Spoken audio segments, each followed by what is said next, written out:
الحمد لله رب العالمين والصلاة والسلام على رسوله الكريم أما بعد فأعوذ بالله من الشيطان الرجيم بسم الله الرحمن الرحيم رب اشرح لي صدري ويسر لي أمري واحلل عقدة من لساني يفقه قولي رب يسر ولا تعسر وتمم بالخير آمين يا رب العالمين السلام عليكم ورحمة الله وبركاته الحمدللہ اللہ کی توفیق اللہ کی عنایت سے ہم اپنی اس کلاس جس کا عنوان ہے مضامین قرآن اس میں ایک دفعہ پھر اللہ کی عنایت سے شامل ہوئے ہیں۔ الحمدللہ سورہ شعراء کا مطالعہ ہم کر رہے ہیں۔ پہلا حصہ ہم نے پڑھ لیا تھا جو پہلے رکوع پر مشتمل تھا۔ آج اس کا دوسرا حصہ سورہ شعراء کا ہم پڑھنے جا رہے ہیں کیونکہ یہ کئی پارٹس میں ہوگا یقیناً سورہ کے طوالت کے اعتبار سے۔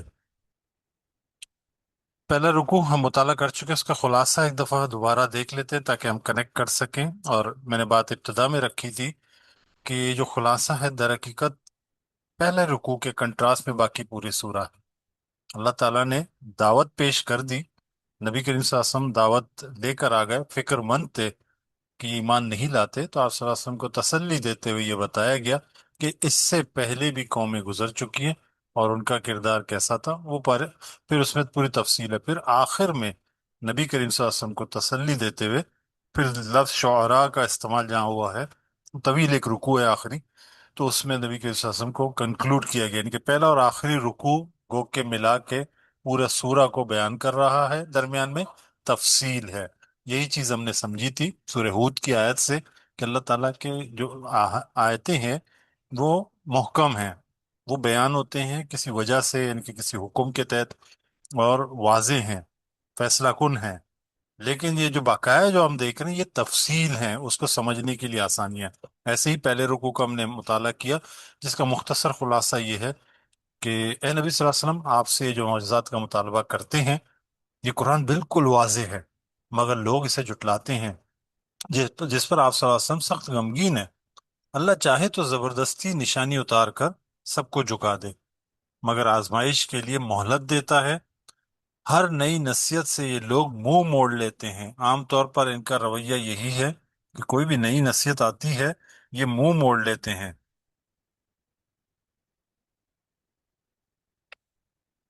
حالانکہ یہ زمین جو معجزہ مانگ رہے ہیں نا، یہ زمین بطور معجزہ یا بطور نشانی ان کے سامنے ہے، پھر بھی اکثر ایمان نہیں لاتے۔ تو اللہ تعالیٰ غالب ہے مگر اپنی رحمت کا یا نرمی کا معاملہ کر رہا ہے۔ اب آگے بریکٹ میں نے ایڈ کیا ان سے پہلے بھی قومیں گزر چکی ہیں۔ اب ان قوموں میں سب سے پہلا ذکر موسیٰ علیہ السلام کی قوم، یا یوں کہہ لیں کہ موسیٰ علیہ السلام کا قصہ، اس کے ساتھ فرعون کا مکالمہ، پھر قوم کا تذکرہ ہمیں ملتا ہے۔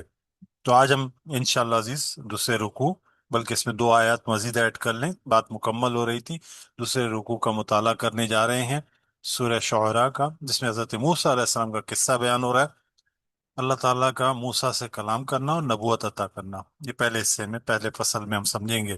ایک چیز میں واضح کر دوں، عام طور پر کسی بھی کتاب کو پڑھنے سے آ، جو نفسیات کا تعلق ہوتا ہے، انسان کی نفسیات اس کتاب کو پڑھ کے اس سے متاثر ہوتی ہے، اور کتاب سے ہی تربیت ہم لیتے ہیں، کسی بھی کتاب سے۔ اچھی کتابیں یقیناً اچھے اچھے دوست ہوتے ہیں، بچپن سے ہم یہ سنتے ہیں۔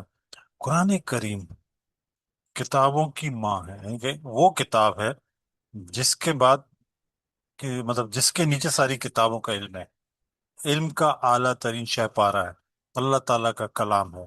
یہ صرف اس لیے میں نہیں کہہ رہا ہوں کہ اللہ کا کلام ہے، ہر زاویے ہر لحاظ سے آپ دیکھیں گے کہ یہ کتاب انسان کی نفسیات کی تربیت کر رہا ہے، اس کے اخلاق کی تربیت کرتا ہے، ایون کہ پڑھنے کا ذوق بڑھانے کا طریقہ بھی اس میں ہمیں ملتا ہے۔ عام طور پہ انسان کی نفسیات ہے کہ وہ فکشنری چیزوں کو پسند کرتا ہے، ناولز پڑھنا پسند کرتا ہے۔ سر ابھی آیا کہ اگر آپ ناولز پڑھیں، اصل میں وہ دین کی دعوت ہے، لیکن ناول کے انداز میں جیسے انہوں نے کریکٹرز بنا کر ان کو پریزنٹ کیا تو اس سے ذوق بڑھا اور کئی لوگ اس سے فائدہ حاصل کیا۔ تو قرآن کریم بھی کچھ ایسے ہی اہتمام کرتا ہے ہمارے لیے، یہ قصوں کو بیان کرتے ہوئے خاص طور پر۔ تو ہم دیکھیں گے اب ایسا ہی اسلوب ہمارا یہاں سے شروع ہو رہا ہے، تو ہم اسی موڈ میں آتے ہوئے انشاءاللہ اس کو پریزنٹ کریں گے۔ مجھے یاد ہے کہ فزیکلی میں یہ کلاس فرسٹ ٹائم سورہ شعراء کا ہوا تھا تو لوگوں کو دلچسپی اس میں زیادہ مجھے محسوس ہوئی، جب بچوں میں مطلب گھر میں نے یہ رکھا، تو ظاہر ہے بچوں کے انداز میں تھوڑے سے چیزیں ایڈ کرتے ہوئے ساتھ لے کے چلے، جیسے کہ وہ ایک ویژول دیکھ رہے ہوں، اس طرح کی چیزیں بیان کرتا چلا گیا تو دلچسپی بڑھی۔ ساتھ میں کیا جا رہا ہے؟ اصل پیغام۔ اچھا، صرف یہ پیغام نہیں، مزید کیا آ رہا ہے؟ بات چیت کرنے کا طریقہ، دعوت پریزنٹ کرنے کا طریقہ، یہ سب چیزیں ہم اس میں انشاءاللہ ہم تجربہ کریں گے۔ اور ہم شروع کرتے ہیں، پہلے دوسرے رکوع کا آغاز کرتے ہیں، سورہ شعراء کا۔ موسیٰ علیہ السلام کا قصہ اس سورہ میں کچھ زیادہ طویل ہے۔ اس کے بعد ابراہیم علیہ السلام، نوح علیہ السلام، باقی رسول کا ذکر ملتا ہے، وہ مختصر ہے، قدر ہے، لیکن یہ زیادہ طویل ہے۔ گو کہ موسیٰ علیہ السلام کا قصہ باقی مقامات پہ بھی آیا ہے۔ میں نے کیا یہی ہے، یہاں پر ایک آیت میں جو بات کی جا رہی ہے سورہ طٰہٰ میں اس کی تفصیل ہمیں ملتی ہے، تو میں نے دونوں کو شامل کر دیا تاکہ ہم اس تفصیل کو بھی سمجھ سکیں۔ وہ کہ سارے تفصیلات تو ہم نہیں لے سکتے، لیکن جتنا میں لے سکا میں نے لیا تاکہ ہمارے وقت کے اندر یہ آ جائے، اس کو ہم بیان کریں گے۔ اب چلتے ہیں سبق کی طرف مزید کسی تاخیر سے، انشاءاللہ اس انٹرسٹ کے ساتھ کہ ہم یہ اس دور میں جا کے ان چیزوں کو دیکھ رہے ہیں تو کیسا محسوس کریں گے۔ بات شروع ہوتی ہے، اعوذ باللہ من الشیطان الرجیم، بسم اللہ الرحمن الرحیم۔ اللہ تعالیٰ فرما رہے، وَإِذْ نَادَى رَبُّكَ مُوسَىٰ، اور یاد کرو جب پکارا تیرے رب نے موسیٰ علیہ السلام کو، انِتِّ الْقَوْمِ الظَّالِمِينَ، کہ تم جاؤ ظالم قوم کے پاس، قوم فرعون، فرعون کی قوم کی بات کر رہے ہوں، الا یتقون، کیا نہیں وہ ڈریں گے؟ اس کا مطلب یہ ہے کہ وہ تقوی اختیار نہیں کریں گے؟ کیا اس دنیا میں ایسی زندگی گزاریں گے سرکشی کی، اللہ کی جو ہے نا تقوی اختیار نہیں کریں گے؟ یہ سوال ہے۔ موسیٰ علیہ السلام کو اللہ تعالیٰ نے آواز دی۔ اب یہ ایک آیت میں بات پوری مکمل کر دی، لیکن اس کی تفصیل سورۃ طٰہٰ میں ہے۔ اب دلچسپ انداز میں یہاں بیان ہوا ہے، نبی کریم صلی اللہ علیہ وسلم سے مخاطب ہو کر اللہ تعالیٰ فرمائے، وَهَلْ أَتَاكَ حَدِيثُ مُوسَىٰ، کیا آپ صلی اللہ علیہ وسلم تک موسیٰ علیہ السلام کی خبر پہنچی ہے؟ اِذْ رَأَىٰ نَارًا فَقَالَ لِأَهْلِهِمْ كُثُوا، جب دیکھا انہوں نے آگ کو، اپنے اہل سے کہا کہ تم ذرا ٹھہرو، انی آنستو، انی انستو نارا لعلی آتیکم منہا بقبس، میں نے آگ دیکھی ہے۔ انستو کا لفظ یہ ہوتا ہے کہ آگ جیسی، مطلب مجھے لگتا ہے یہ آگ ہے، پہچان ہو گئی، یہ یوں کہہ لیں ظاہر ہوئی ہے، میں نے آگ دیکھی ہے، میں تمہارے لیے تھوڑا سا آگ لے آؤں۔ آگ سا مطلب ایک شعلہ یا چنگاری، اس طرح کے لفظ کے لیے بے قبس کا لفظ آیا، قبس۔ اچھا، اب یہاں پہ منظر کیا بن رہا ہے؟ موسیٰ علیہ السلام سفر میں ہے، اور یہ سفر مدین سے تھا، غالباً مصر کی جانب، مدین سے مصر کی جانب آ رہے ہیں۔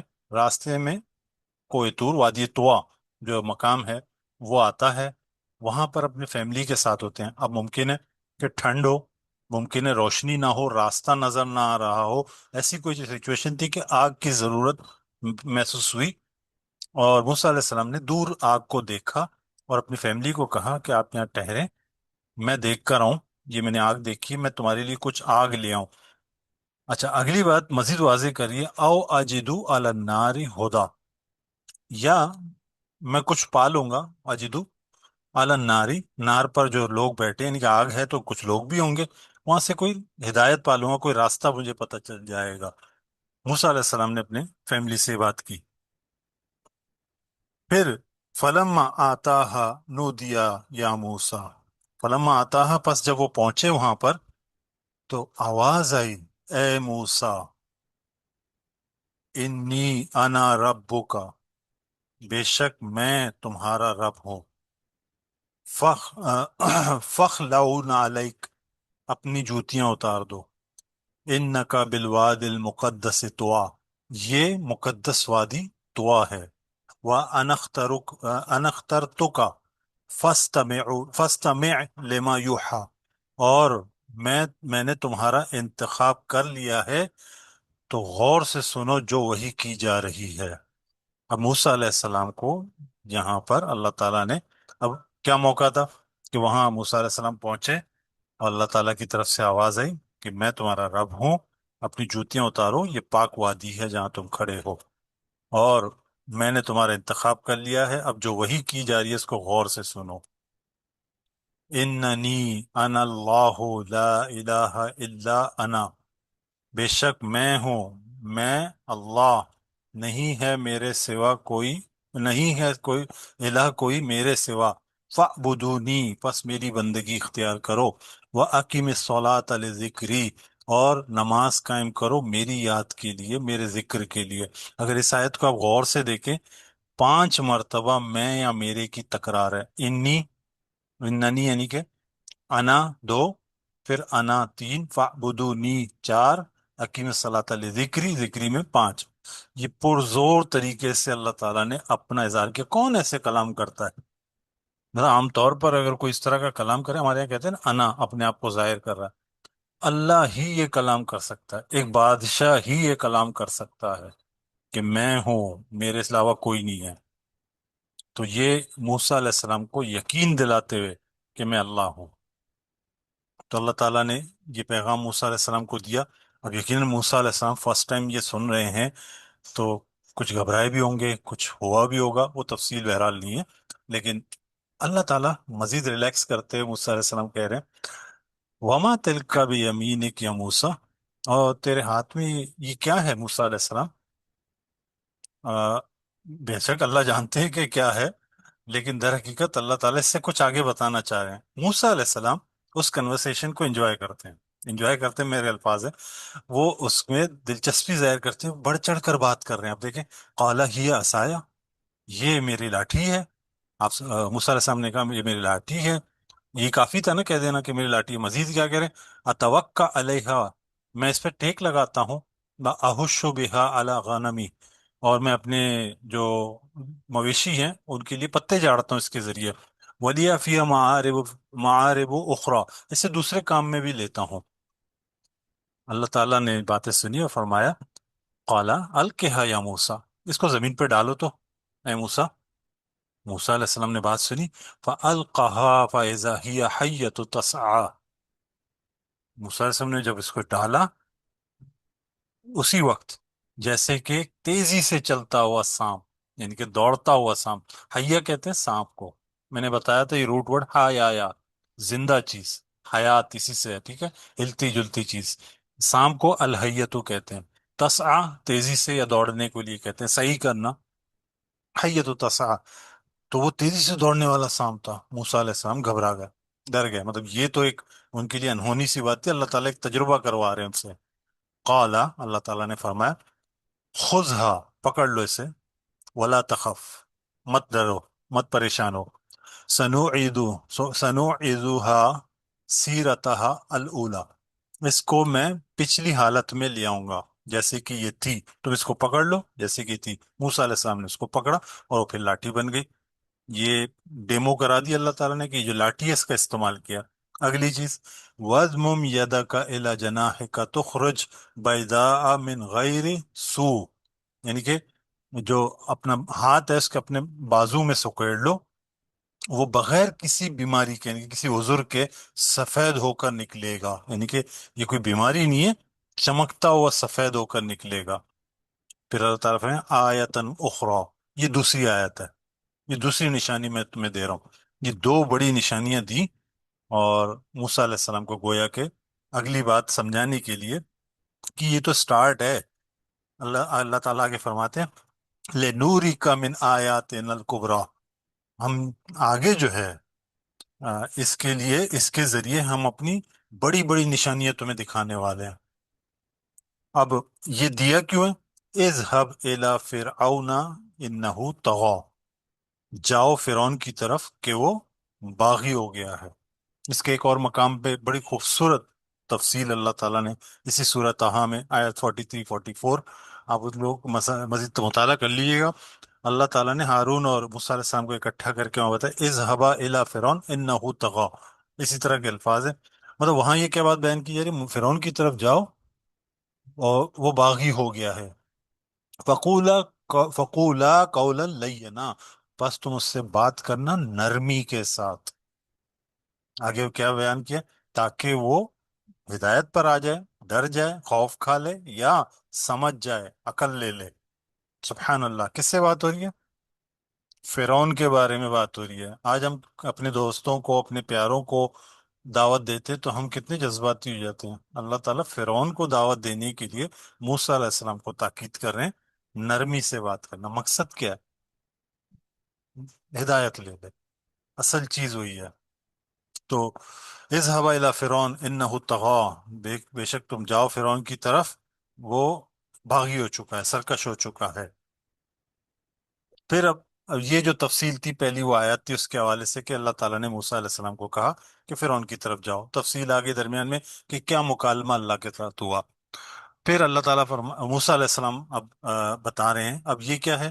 موسیٰ علیہ السلام اپنی کمزوری کا اظہار کر رہے ہیں اور اللہ تعالیٰ ان کو اعتماد دلا رہے ہیں. قال ربی انی اخاف ان یکذبون.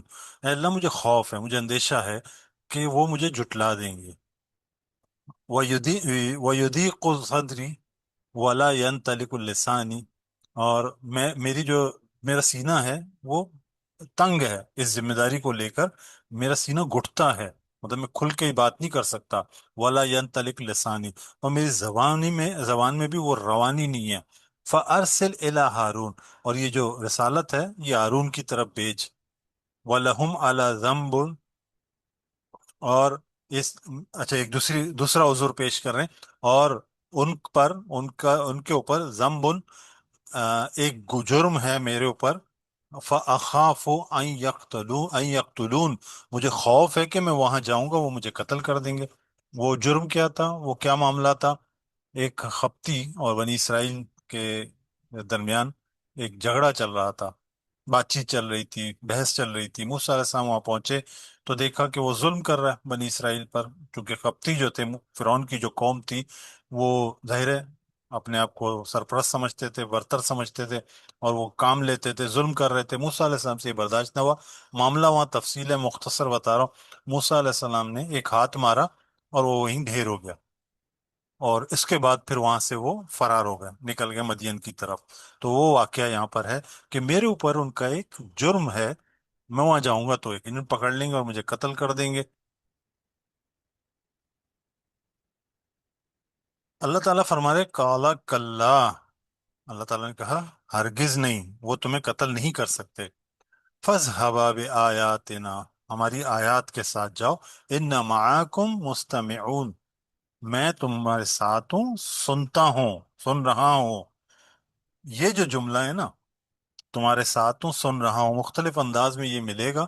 اور آخر میں اس کا انشاءاللہ جواب بھی میں آپ کو بتاؤں گا. موسیٰ علیہ السلام کو کتنا یقین تھا اپنے رب کے اس کلام پہ، کہ کس موقع پہ وہ یہ کہتے ہیں اور اللہ تعالیٰ کی مدد آ جاتی ہے کہ میں تمہارے ساتھ ہوں اور سن رہا ہوں. فَأْتِيَ فِرْعَوْنَ فَقُولَا. فقولا یہ دو کے لیے. فَأْتِيَ فِرْعَوْنَ فَقُولَا إِنَّ رَسُولُ رَبِّ الْعَالَمِينَ. اور جاؤ فرعون کی طرف بغیر کسی تردد کے، اور اس سے کہو کہ میں رب العالمین کا رسول ہوں، ہم رب العالمین کے رسول ہیں. اب یہ جو لفظ رب العالمین ہے خاص طور پر اس سورہ میں اس کا استعمال ہے. کیوں ہے وہ انشاءاللہ آگے میں بتاتا ہوں. پھر سورۃ طٰہٰ میں اس چیز کو مزید کھولا ہے ایک دعائیہ انداز میں. اچھا میں آج کے دور کو اگر دیکھوں کہ کسی کو کوئی مشن دیا جائے، خاص طور پر پاکستان کو یہ مشن دیا جائے کہ فلاں ملک پہ جا کے تم نے اٹیک کرنا ہے، وہاں ظلم ہو رہا ہے، بربریت ہو رہی ہے، وہاں پہ تم نے جا کے یہ کاروائی کرنی ہے. اور پاکستان مطلب ایگری، مطلب ملک ایگری ہو جاتا ہے، وہ فوج ایگری ہو جاتی ہے. تو کیا ڈیمانڈ کرتی ہے؟ پہلی چیز ہوتی ہے اتنے ڈالرز ہمارے اکاؤنٹ میں ڈلوا دیں، جو لیٹسٹ ٹیکنالوجی ہمیں عطا کر دیں، سیٹلائٹ ایکسس دے دیں، ڈرونز عطا کر دیں، جدید قسم کے طیارے 6 گریڈ کے طیارے ہمیں عطا کریں، اور پتہ نہیں بہت ساری چیزیں ہم ڈیمانڈ کریں گے. تب بھی جا کے کچھ نہ کچھ ہم ہلنے کی کوشش کریں گے. موسیٰ علیہ السلام نے کون سے ہتھیار مانگے یہ سننے والے ہیں. قال ربی شرح لی صدری، یہ وہ دعا ہے جو ہم شروع میں پڑھتے ہیں. موسیٰ علیہ السلام نے فرمایا ربی شرح لی صدری، اے رب میرے سینے کو کھول دے. یہی کہا تھا نا، میرا سینہ تنگ ہے، اس کو کھول دے. ویسر لی امری، اور اس کام کو جو تو نے مجھے دیا ہے اسے میرے لیے آسان کر دے. واحلل عقدۃ من لسانی، اور جو میں نے شروع میں بتایا نا کہ روانی نہیں ہے میری زبان میں، جو گراں ہے اس کو کھول دے میری زبان سے. کیوں کھول دے؟ جب میں کوئی بات کروں ان کے سامنے، یفقہوا قولی، تاکہ وہ میری بات کو سمجھ جائیں. مزید وَاجْعَلْ لِي وَزِيرًا مِّنْ أَهْلِي، یہاں ڈیٹیل میں وہ ساری دعا کے شکل میں آ رہا ہے، اور بنا میرے لیے وزیر، وزیر کہتے ہیں آپ کا بوجھ اٹھانے والا، اصل لفظ ہے وزرا، اس کا مطلب ہوتا ہے آپ کا بوجھ اٹھانے والا۔ ہمارے جو وزیر جو ہوتے ہیں نا وہ بوجھ ڈالنے والے، ادھر وزیر کے عربی میں معنی ہوتے ہیں بوجھ اٹھانے والا، آپ کا وزن کم کرنے والا۔ تو وزیر میرے سپورٹ میں کسی کو دے دے، من اہلی، میرے اہل میں سے، میرے گھر میں سے، ہارون اخشدد بھی ازری، ہارون میرا بھائی جو کہ میرا بیک بنے، میری کمر کو مضبوط کرے۔ پھر مزید موسیٰ علیہ السلام اس دعا کو جاری کرتے ہیں، وَأَشْرِكْهُ فِي أَمْرِي، اور اس کو میرے کام میں شریک کر دے، میرا ساتھی بنا دے۔ کئی، اب کیوں یہ سب کر رہے ہیں؟ وہاں تو بہت ساری ڈیمانڈ تھی نا، اور اس کے بعد میری بات ہو، ہماری ہماری بات ہو، ہماری فوج اعلیٰ ہے، ہمارا ملک اعلیٰ ہے، یہی باتیں نکلتی ہیں نا جب کامیابی ملتی ہے۔ تو یہاں کامیابی کا کرائٹیریا کیا بتا رہے ہیں؟ کئی نسبح کا کثیرا، تاکہ ہم تیری تسبیح بہت زیادہ بیان کرنے والے بنے، نذکرک کثیرا، اور تیرا ہی چرچا ہر جگہ کرنے والے بن جائیں، ذکر کریں، تیرا ذکر کرنے والے بن جائیں۔ انک کنتا بنا بصیرا، ہم جانتے ہیں تو ہم پر نگراں ہے، بے شک تو ہی ہم پر نگراں ہے، ہماری ہر چیز کو تو جانتا ہے۔ قال قد اوتیتا سؤلک یا موسیٰ، سبحان اللہ، جو کچھ تم نے ڈیمانڈ کیا موسیٰ، دے دیا تمہیں، تمہاری درخواست منظور کر لی گئی ہے موسیٰ۔ اللہ تعالیٰ نے جو موسیٰ علیہ السلام نے مانگا وہ دے دیا، کچھ اور بھی مانگ سکتے تھے، اللہ تعالیٰ نے دے دینا تھا، لیکن مانگی کیا چیزیں جو ضروری تھی۔ آگے جو معاملہ آ رہا ہے نا، یہ سینہ کھول دے، زباں کی گراں کو کھول دے، اسی کی ضرورت تھی، یہی ہتھیار چاہیے تھے۔ اور ہارون علیہ السلام کا کوئی تذکرہ آپ کو نہیں ملے گا کہ انہوں نے ایک جملہ بھی کہا ہو، لیکن سپورٹ کے طور پہ وہ ان کے ساتھ تھے، یہ ایون کہ رسالت کی دعا کر دی کہ ان کو بھیج دے، اور اللہ تعالیٰ نے وہ بھی عطا کر دی۔ پھر کیا کہتے ہیں؟ اب یہاں سے جو ہے نا، اللہ تعالیٰ اس بات کو اب کنیکٹ کر رہے ہیں کہ موسیٰ علیہ السلام فرعون کے دربار میں پہنچ گئے، اب فرعون کے ساتھ مکالمہ ہے، بات وہاں سے شروع ہوتی ہے کہ جاؤ بنی اسرائیل کے تقاضا کرو، کیا؟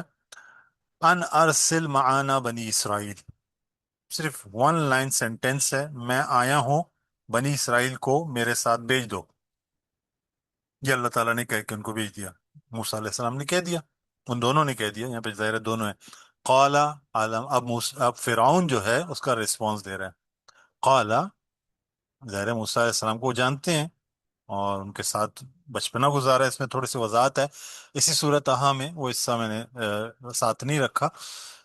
موسیٰ علیہ السلام کو جب اللہ تعالیٰ ساری عنایتیں بتاتے ہیں، اور پھر کہتے ہیں ایک بچپن، ایک اور بھی تمہارے ساتھ میں نے مہربانی کی تھی جب تم چھوٹے تھے، تمہاری ماں نے تمہیں پانی میں ڈال دیا تھا اور تمہاری بہن پیچھا کرتی ہوئی آئی تھی، میں نے تمہیں بہترین جگہ پہ پناہ دی، یعنی کہ جہاں خطرہ تھا وہیں پناہ دے دی، فرعون کے گھر پہ، فرعون نے اس کو پالا، مطلب فرعین جو ہیں فرعون کے ظاہر والد یا چچا، انہوں نے اس کو پالا اور اپنے بیٹوں کی طرح پالا، اور ایون کہ ان کو شہزادہ ولی عہد تک کا درجہ دینے کا انہوں نے سوچ لیا، تو موسیٰ علیہ السلام ان کے گھر میں پلے بڑے۔